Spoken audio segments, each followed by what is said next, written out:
So why is it that we know the things that we need to do, but we just don't do what we know? We know all the habits that's going to make our lives better, but we can't get ourselves to do them consistently. Here's a hard truth. We don't get out of life what we want. We get out of life who we are, which is why discipline is not just about an action, but it's about a type of person that you become. Because until you become that type of person who can live the habits by default, you'll still keep falling into the same old cycle. So in this video, we're going to talk about the science of discipline, how to stop giving into temptations, and how to start living the life that you want to live. Now, when it comes to self-discipline, many people think that discipline is about willpower, about self-control, about forcing yourself to do things that you really don't feel like doing, right? They like to think of themselves like Tyson or Floyd. They want to go toe-to-toe with temptation till they get strong enough to beat the temptation. But self-control and willpower is not what makes someone disciplined. I mean, they're great things to have, don't get me wrong. But that is not why somebody is disciplined. Self-control and willpower is like a backup generator. It's nice to have when the power goes out, right? While everybody else walking around, flashlights because they can't see, they can't cook, they have no heat, so they huddled up under blankets. You walking around, you got heat, you're cooking, you got the lights on, you can see everything. Life is good for you then. But I don't know anybody that is using a backup generator as their main power source. Because number one, it's inefficient. It doesn't make sense to do that. Number one, you gotta buy the generator. You gotta buy fuel for the generator. You gotta get the generator hooked up to the house. You gotta make sure you got enough electricity coming through. And then who wants to hear the generator all day long? I don't know if you've heard a generator before, but a generator is loud. Who wants to hear a generator all day long?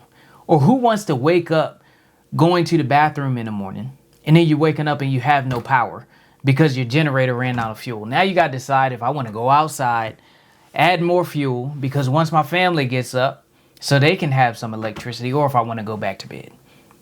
It's inefficient to have a backup generator as your main power source. Self-control, willpower is the same thing when it comes to discipline. It's great to have if you say you're on a diet and then your coworkers are throwing a surprise pizza party, or your job is throwing a surprise pizza party. It's great to have then. Or it's great to have when you're celebrating somebody's birthday and they bring out your favorite cake, but you said you were on a diet. It's great to have when you're on mile 20 out of 26 and during a marathon. It is great to have in all those moments. But to use self-control and willpower as your main power source, it's inefficient and it doesn't make sense. Self-control and willpower is not what makes someone disciplined. What makes someone disciplined is alignment. Alignment between the thoughts that you think about yourself and the actions you do to prove those thoughts to be true. Because that's when you create the alignment, because then you start operating from who you are. You don't have to force yourself to do anything.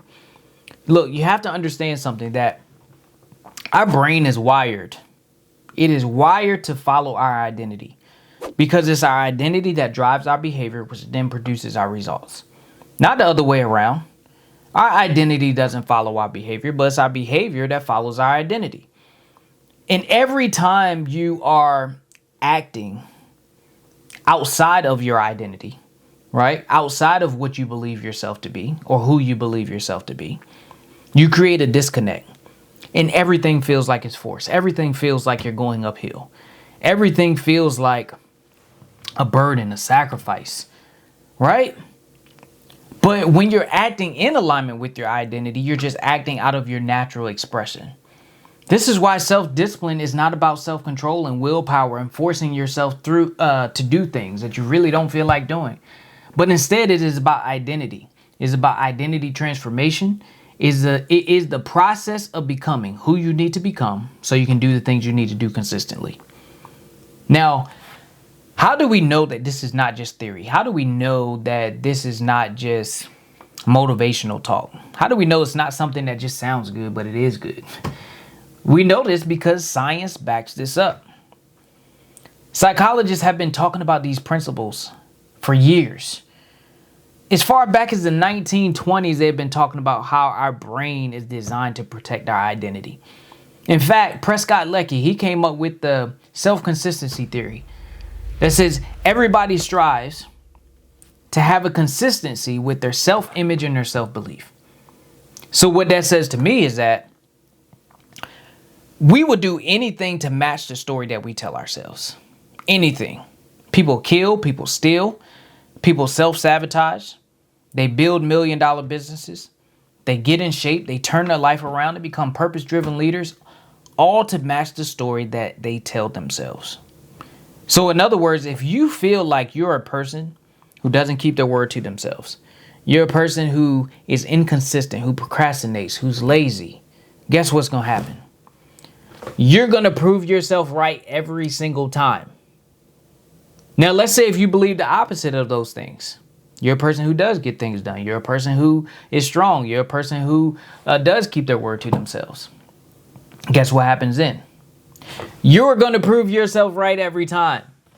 The principles don't change just because you decide you want to do something good for yourself. The principles don't change just because you decide that you want a little bit of elevation in your life. The principles don't switch up on you, right? It's not like, hey, look, Lou trying to get in shape now. Look, he trying to get in shape. Switch it up on him. Switch it up. He going to have to find another way now. It doesn't do that. A principle is truth, which means if it's true today, it'll be true tomorrow. If it's true tomorrow, it'll be true 5 days from now. It was true 5 years ago. It was true yesterday. A principle is truth. It's not going to switch up on you. And just because you decide to use it to elevate your life, just because you decide to use it because you want to get better, because you want to make a positive change, it's not going to change up on you, right? So the actions that you do to prove your identity to be true, that's what you're going to get, whether it's good or whether it's bad. But see, the problem with us is we decide that we don't want to shift our identity. We decide we don't want to shift our self-image and the beliefs that we have about ourselves. So we just want to focus on the action. Well, maybe if I just start eating clean, start going to the gym, maybe if I start doing this, start doing that, then I'll get the result that I want. Then I can call myself rich. Then I can call myself fit. Then I can call myself whatever the thing that you're going after. But remember, we will always act in alignment to who we believe ourselves to be. So if your identity is down here and your actions are here, there's a disconnect there. And you create what psychologists call cognitive dissonance, which is another principle that they have been talking about as far back as the 1950s, right? Now, cognitive dissonance is just when your actions and beliefs don't match up. And that's what happens when you attempt to shift your actions without shifting your identity. Your identity may be here, but your actions may be here. So your identity may believe, I'm lazy, I'm weak, I don't get things done, I procrastinate, I'm all of these things. But then you have the thought of, well, I want to change my life. I want to get rid of these things. So I'm going to go and focus on my actions. I'm going to start going to the gym. I'm going to start eating right. I'm going to start reading books. I'm going to start doing this. I'm going to start doing that. But if you notice, there's still a separation here. And what that does is that creates a lot of work and energy for your brain to use to have to solve that disconnect, to solve that mismatch. Because one is here, one is here. It's like, well, we've been lazy, we've been procrastinating, we've been all of these things for years, and we still believe these things. But you're doing this over here, like this disconnection, it's not working for me. Think of it like a rubber band. When you pull a rubber band apart, the tension doesn't get easier, it gets harder, right? And every time your actions are separate from your identity, you're pulling that rubber band and you're creating more and more tension. But as soon as you let that rubber band go, guess what happens? Boom, it snaps back into what its original state. And our original state is our identity, our self-image and our self-beliefs, the things that we believe about ourselves.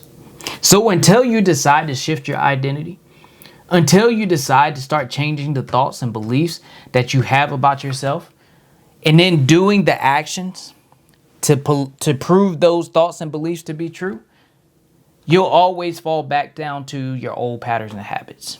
So discipline is not just about an action. Discipline is not just about doing things, but instead it's about the type of person that you become. It is becoming the type of person who can sustain those habits and actions for the long term. Because when you do become that new person, you don't have to force yourself to do anything, right?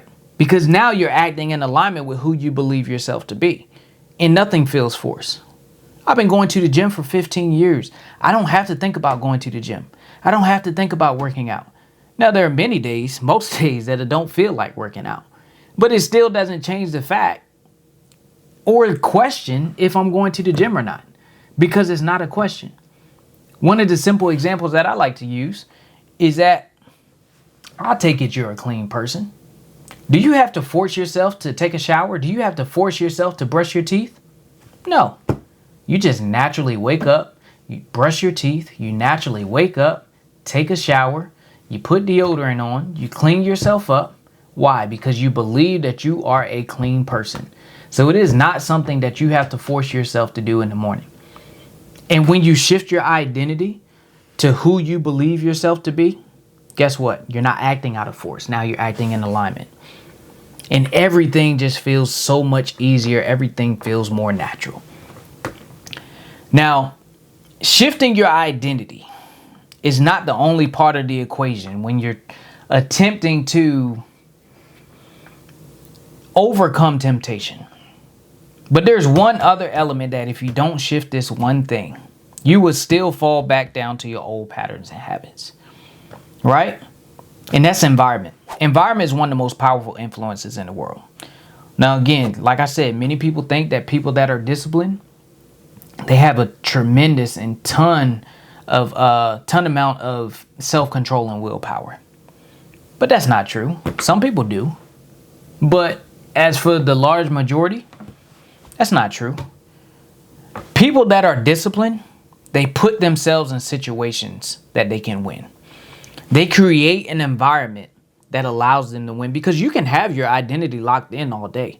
You could be thinking the right thoughts, doing the actions to match those thoughts. But if you aren't shifting your identity, there's going to be resistance. There's going to be temptation. There's going to be things that you have to fight every single day. And that's going to create a ton of tension within yourself. Because can you imagine just waking up every day having to fight? Eventually, you're going to get tired. Eventually, you're going to fatigue out. Right? Yes, you may gain a little bit of strength. But if you're doing that every single day without resting, you're going to get tired. You're going to fatigue out, and you'll eventually succumb to the thing that is tempting you. Right? So people that are disciplined, they create environments that help them to win. Look, you have to understand that our power is not in being stronger than our environment. That's not where our power is. Our power is in choosing our environment. Right? Because if you have an environment that is dominated by weakness, you have an environment that's dominated by laziness, and let's say you're a disciplined person, you keep showing up to that environment, that dominant environment that's dominated by weakness, eventually you're going to be a weak person. If there's a strong environment, right, that is dominated by strength, by excellence, and you're a weak person, you keep showing up to that strong environment, eventually you're going to be strong. Think about it like the frog analogy. Now, if you take a frog and put him in boiling water, he's just going to jump straight out. He's not going to stay in. It's too hot. But if you take that same frog, you put him in lukewarm or cool water, and you slowly turn the heat up on him, every time you turn up the heat, his body's going to keep adjusting over and over. The more you turn the heat up, the more he'll adjust to it. The more you turn the heat up, the more he'll adjust to it. And eventually, he will boil himself to death without even realizing it. And that's what happens to us with our environment. So we're constantly in environments that aren't good for us. When we're constantly in environments that aren't set up for us to win, guess what happens? Every time we show up to that environment, we're unconsciously adapting ourselves to that environment. And eventually we become a part of the environment, because we will always act equal to what our environment expects of us. So if our environment expects us to be weak and we keep showing up to that weak environment, guess what? We're eventually going to be weak. If our environment expects strength and excellence and we keep showing up to that strong and excellent environment, guess what happens? We're going to be strong. We're going to be excellent. And this is something else that psychologists have been talking about for years. As far back as B.F. Skinner, right? And I can't even remember when B.F., but I'm pretty sure it was a long time ago, right? But even then, they were coming out with models that says the more you're around something, the more likely you are to adopt your behaviors or to adopt the behaviors of that thing, whether it's good, whether it's bad. So the avoidance of temptation is not just one in your identity, but it's one in your identity plus structuring your environment for success, because the goal is to make things as easy as possible to start and to keep going, and you want to make it as hard as possible to stop. That is the goal. And when you create an environment that is easy, when you create an environment of success, let's say if you're wanting to be more focused, creating an environment for focus, meaning put your phone on do not disturb, putting headphones on, cutting all the lights off, sitting at the computer doing the work that you need to do. Guess what? You've created an environment for focus, and it makes distractions almost impossible to get in. But if you say that you want to be more focused and you don't put your phone on do not disturb, you got your door open, you got the lights on, you got the TV on, you got this, you got that, you create the welcoming for distractions to come in. So you have to create an environment for success, because that is set up for success. Because when you do that, you're removing the tension, you're removing the friction, so you don't have to work so hard. Again, environment is one of the most powerful influences in the world. So you have to create an environment for success, along with shifting your identity. Now let's talk about what are some other things that we can do to avoid temptation and become the disciplined type of person that we are destined to become, the disciplined type of person that we desire to become.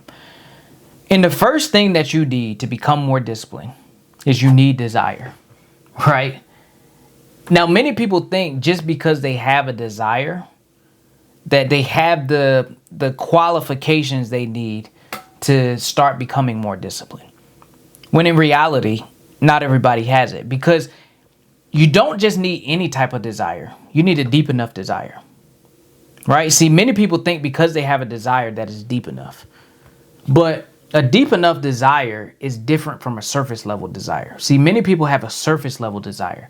They'll say, well, I want this thing only if it's easy, if it's convenient, and it's comfortable. If it's not those things, then I don't want it. It's kind of like E.T. said. E.T. said, like, you just kind of want it, right? But when you have a deep enough desire, you want it as bad as you want to breathe. Now, how do you know exactly if you have a deep enough desire or if you have a surface level desire? The separator is pain, right? If there is enough pain there, you will have a deep enough desire to make the change. Like as the famous quote says, when the pain of staying the same becomes greater than the pain of change, that's when you'll change, right?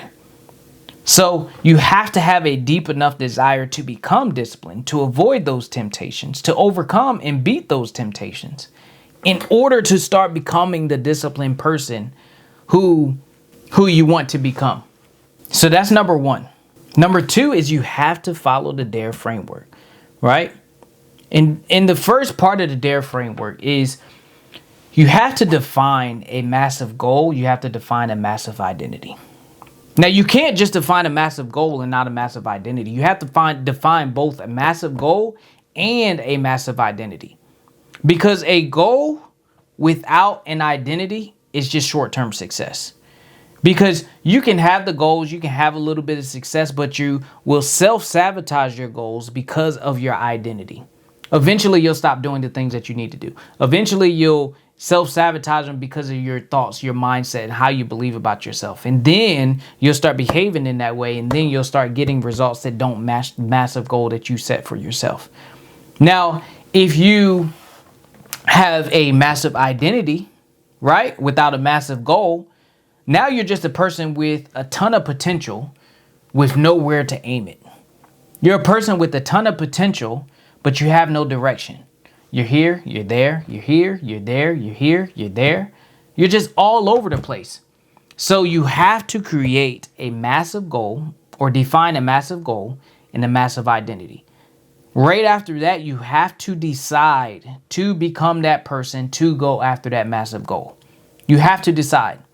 There is a difference between a decision and a choice. A choice is saying that I have multiple options, that I'm going to go this way, but if it doesn't work, then I'll just go back and do what I was always doing. A decision saying I'm going this way and I got to figure it out. That's it. You give yourself no plan B. It's like, this is plan A. This is the way I'm going. If it doesn't work, then man, I got to figure out a way to make it work. So that's the difference between a decision and a choice. A decision is saying, I'm going to become this person. I'm going after this massive goal. A choice is saying, well, I kind of want to become this person. I kind of want to go after this massive goal. But if I don't, then I'm cool where I'm at. So you have to define and decide. Next, you have to align your thoughts, your actions, your beliefs, your everything with the person who already has the success that you are looking for. When you align your actions and your thoughts with the person who already has success, now you're starting to think like them. You're starting to act like them. What does that look like? It looks like this. If a person who has the results that you want, if they wake up every day at 4 o'clock, you're saying, I'm going to start waking up at 4 o'clock.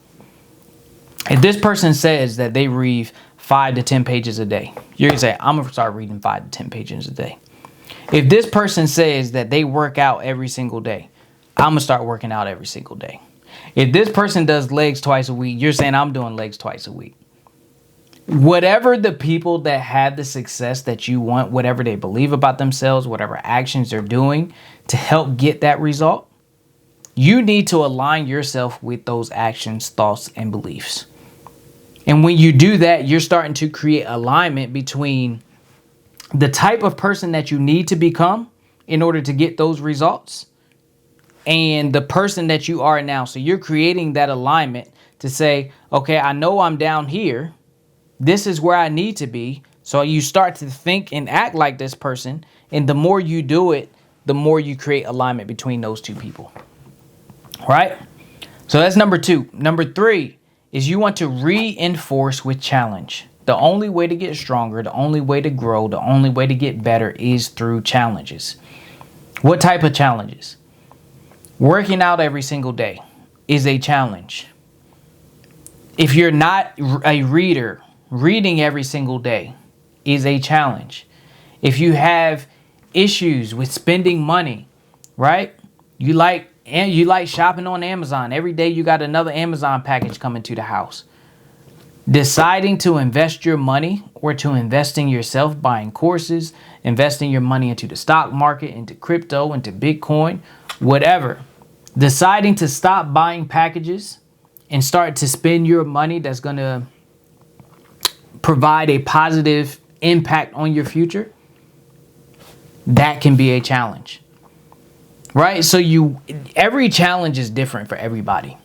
But you want to reinforce your identity through challenges, because the more you put yourself through challenges, intentional challenges with the purpose of growing, the more you put yourself through those challenges, the more you're going to become that type of person that you want to become, the more disciplined you're going to become. And then the last one, you just want to continuously evolve. You want to evolve your identity over an extended period of time. Every time you reach a new threshold, find another identity to evolve to. Right? Continue setting the bar higher and higher and higher. Continue setting new standards. Continue leveling up, because this allows you not to get stagnant. In life, everything is in motion. Nothing's staying still. We're either getting better or we're getting worse. We're getting stronger or we're getting weaker. We're either growing or we're dying. There is no such thing as maintaining. There is no such thing as staying the same. Everything is always in constant motion. So you want to continuously evolve, because the moment you stop evolving is the moment you start declining. Right? But I hope you enjoyed this video. Don't forget to like, comment, subscribe. Make sure you share this with somebody you feel might be able to get benefit from this video. And I will catch y'all in the next one.